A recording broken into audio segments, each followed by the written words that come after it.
So in my last video, I talked about how Skyrim worked as like a starting point or like a way to reintroduce me to the like hobby of gaming.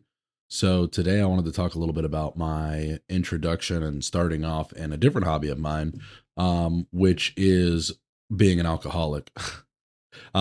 The art of crafting a drink and enjoying different types of spirits and things like that.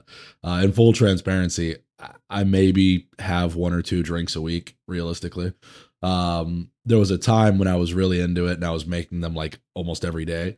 I think it's a slippery slope when you start getting into that. But ultimately, when it comes to making cocktails, it's a very fun and rewarding hobby to get into, I think. And there are really three kind of places that I went. This is back in 2019 or so, that really like kind of got me curious and got me started. And from there, it all became, a matter of curiosity and just drive to try different things and have new experience, new, taste new things. And the first place is pretty short, sweet, and simple.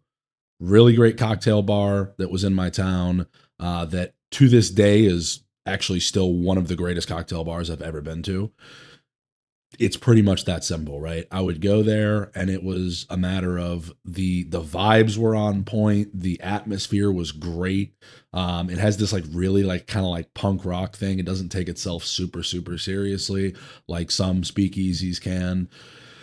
Not that it's a speakeasy, but as a comparison. And so, I loved the environment, I loved the atmosphere, and you went there and you would get these drinks that I think if you go to the majority of bars that are trying to serve cocktails, what they try and do is they often just try and serve something super inoffensive, that tastes like pretty plain. Me and my girlfriend were at a restaurant last night. She ordered a cocktail, and I mean the thing tastes like lemonade, right, with a little bit of elderflower. Tastes great, nothing wrong with it. Super inoffensive, but it's not. It doesn't get you thinking, right? It's not an experience to enjoy that. It is a inoffensive way to get drunk, right? So that being said, though, you would go to this place and they would serve you, sometimes slightly more challenging drinks or drinks that just really were an experience. And I had a lot of love for that. I really enjoyed that, but I still didn't know anything about spirits. I didn't know anything about, making cocktails in general. So that was one thing. I kind of had a history of going to this place and kind of appreciating it for what it was. And the next thing that happened, this is one of the big ones. The other two are huge and instrumental in getting me into the hobby of doing what we do. And like the closet behind me now at this point, there's something like over 120 bottles of different stuff in there. I don't have an exact count right now, but that's kind of where we're at now, right? And what it came down to was not what you would expect. I actually had my brother drug me to a casino, and I'd never been to a casino before. I'm not a gambling person. I like literally would go around telling everybody, "Yeah, I don't gamble. I don't gamble. I don't do that stuff." And then he drugged me there, and I went there with the mindset that still I'm not going to gamble. Maybe I'll watch him gamble, or I'm what I'm going to do is I'm going to go get some food. I'm going to go get a couple drinks or something. And so we went there under that pretense, and that's exactly what I did at first. I went around and I got some food. I went around to the bar, and here was one of the things for me is I went to the bar, I sat down, and I said, "Hey, do you guys have like a cocktail menu?" And she says, "We don't have like a printed menu, but what are you looking for? I can whip something up for you." And I had no idea how to answer that because the way I was used to ordering was looking at a menu and saying, "Oh, well, this has whiskey in it, and I've always liked whiskey, so let's do that."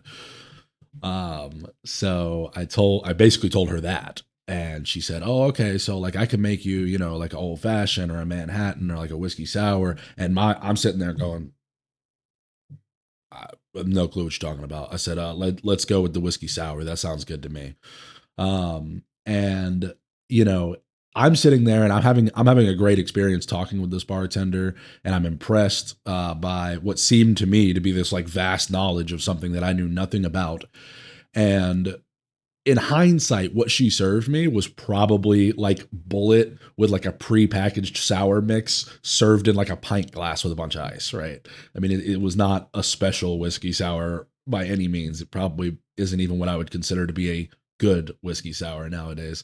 Um, but at the time, I was like blown away, and I was like, "Oh, this is fucking great!" I'm like, "This is so cool," and I was very impressed. So long story short, my brother gives me $20 and goes, "Dude, go play that slot machine right now. I'm not gonna sit here and watch you not gamble all night." So I'm like, "Okay, fine." I go put the 20 in the machine, end up winning like $1,000, and I'm like, "Okay, yeah, I'm cashing out now and leaving." So we leave, and something like the next day or sometime later that week, I end up going down to a Total Wine because at the time, $1,000 to me was like, oh my god, dude, I got all the money in the world. And so we end up going there, and I walk in, and I am just freaking blown away by the size of the place and the size of just the selection and different types of products that they have. So I'm walking in like a kid in a candy store. I'm looking around like this is crazy.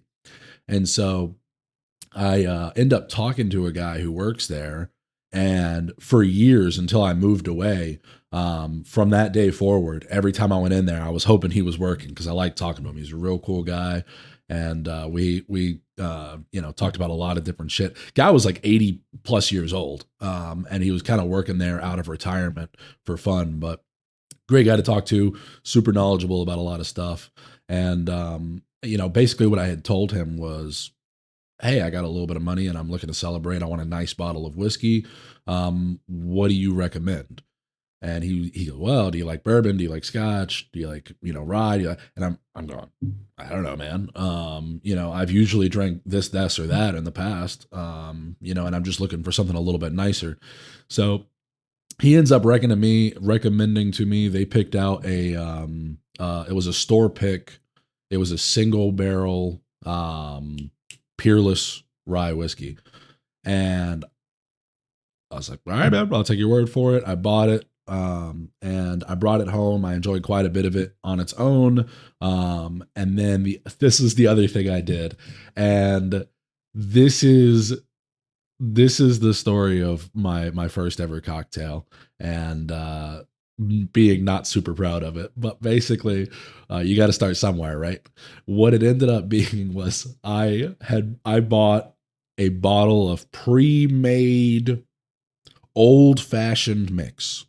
So instead of putting in a little bit of sugar and a little bit of bitters, I have a bottle of prepackaged old fashioned mix. So I take this $100 bottle of rye whiskey. I take this prepackaged old fashioned mix. I mix it up in a mixing glass. I pour it into like a stemless wine glass that's like way too freaking big for this. And then I drop in like a freaking neon red like maraschino cherry, like the kind that you get on like a fast food milkshake or something. And that was the first ever old fashioned that I made. And at the time, I fucking loved it. I thought it was wonderful. And I got more curious and I learned more stuff. And I started off with whiskey. I said, okay, I'm going to drink a bunch of bourbon. And I just tried this new thing called rye that I don't know a lot about. I'm going to try a lot of that. Eventually, I'm like, okay, well, what's the difference with like an Irish whiskey? What's that like? And what's the difference with, some scotch and stuff like that? And I may have had a little bit of these things here and there, but I never really understood the difference in how it was manufactured, how it was crafted, and what that meant to the finished product and kind of the drinking experience, the flavor of it, and everything that goes along with it. So that being said, that's really what kicked me off. And I mean, over the years from there, like I said, this was 2019, so I guess, close to 6 years ago or something like that. Um, I went off, and from whiskey, I said, okay, well, let me try a little bit of gin. Let me try a little bit of this. Let me try a little bit of that. And, now we got weird shit in the closet over there. We got a rock and aquavit and real specialty liqueurs and spirits and stuff like that. I have a huge love for Amari, and yeah, it all kind of started in a funny way in my mind. It's a little bit of a chain reaction, but also going from that old fashioned that I made that day to where we're at now. It's a definitely a step up. So that's really it. That's all I got. I just wanted to quickly tell the kind of story about me getting into the cocktail hobby, I guess.